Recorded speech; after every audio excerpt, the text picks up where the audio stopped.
कल यानी 4 मार्च की रोज एक बेहद दुखद खबर सामने आई। ऑस्ट्रेलिया के दिग्गज लेग स्पिनर रहे शेन वॉर्न का दिल का दौरा पड़ने से निधन हो गया। उन्होंने मात्र 52 साल की उम्र में दुनिया को अलविदा कह दिया।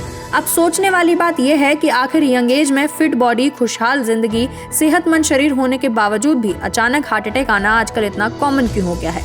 आजकल इसलिए क्योंकि पिछले कुछ सालों में ऐसी बहुत सारी घटना घटी जिसमें यंग एज में हार्ट अटैक होने से मौत हो गई। आपको याद हो, सिद्धार्थ शुक्ला महज 40 साल की उम्र में, इंदर कुमार मात्र 41 साल की उम्र में और पुनीत राजकुमार मात्र 46 साल की उम्र में हार्ट अटैक आने की वजह से दुनिया को छोड़कर चले गए। इस वीडियो में हम बात करेंगे हार्ट अटैक के बारे में कि आखिर हार्ट अटैक होता क्या है, किन परिस्थितियों में हार्ट अटैक के चांसेस बढ़ जाते हैं, युवाओं में हार्ट अटैक कितना कॉमन है और हार्ट अटैक से कैसे बचा जा सकता है।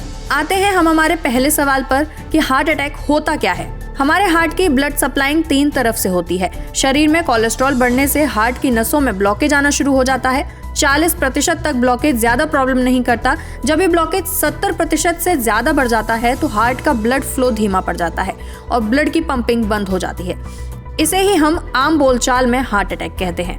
अब आते हैं दूसरे सवाल पर कि किन परिस्थितियों में हार्ट अटैक के चांसेस बढ़ जाते हैं। हार्ट अटैक की समस्या प्रमुख रूप से कोलेस्ट्रॉल बढ़ने से होती है। कोलेस्ट्रॉल के लिए डायबिटीज, हाइपरटेंशन, मोटापा, ओवर ईटिंग, स्मोकिंग जैसे फैक्टर्स जिम्मेदार हैं। कई मामलों में ये जेनेटिक भी होता है। इसके अलावा फेफड़ों में क्लॉटिंग की वजह से, ब्रेन में ब्लडिंग की वजह से, ज्यादा मात्रा में ड्रग्स लेने से, वायरल इन्फेक्शन की वजह से या दिल में किसी बीमारी की वजह से भी हार्ट अटैक आ सकता है। अब आते हैं तीसरे सवाल पर कि युवाओं में हार्ट अटैक इतना कॉमन क्यों है। दिल की बीमारियों से दुनिया भर में 1.7 करोड़ लोगों की मौत हर साल हो जाती है।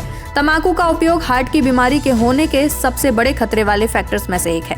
30 से 44 साल के लोगों में 46% हार्ट की बीमारी तंबाकू के उपयोग के कारण होती है। साथ ही खराब नींद पैटर्न और तनाव से ये स्थिति और भयानक हो जाती है। भारत में 70 मिलियन से ज्यादा लोगों को डायबिटीज है, जिसमें बहुत सारे युवा लोग भी शामिल हैं। अंत में जानते हैं कि हार्ट अटैक से कैसे बचा जा सकता है।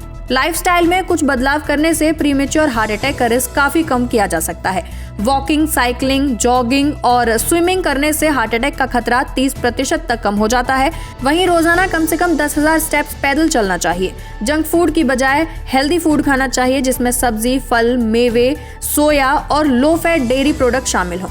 फास्ट फूड, चिप्स, बिस्किट वगैरह में ट्रांस फैटी एसिड इस्तेमाल होता है, इसीलिए इनसे जितना दूर हो सके उतना दूर रहना चाहिए। तंबाकू और शराब का सेवन बिल्कुल नहीं करना चाहिए। वहीं टाइम मैनेजमेंट भी सीखना चाहिए। आजकल लोग लैपटॉप और डेस्क पर ज्यादा वक्त बिताते हैं, इसीलिए योग और एक्सरसाइज दिल के स्वास्थ्य के लिए बेहद जरूरी हो जाता है। इसके अलावा एहतियात बरतना बहुत जरूरी है। युवाओं को नियमित रूप से अपने दिल की जाँच करवाते रहना चाहिए, जिससे समय रहते ब्लॉकेज का पता चल सके।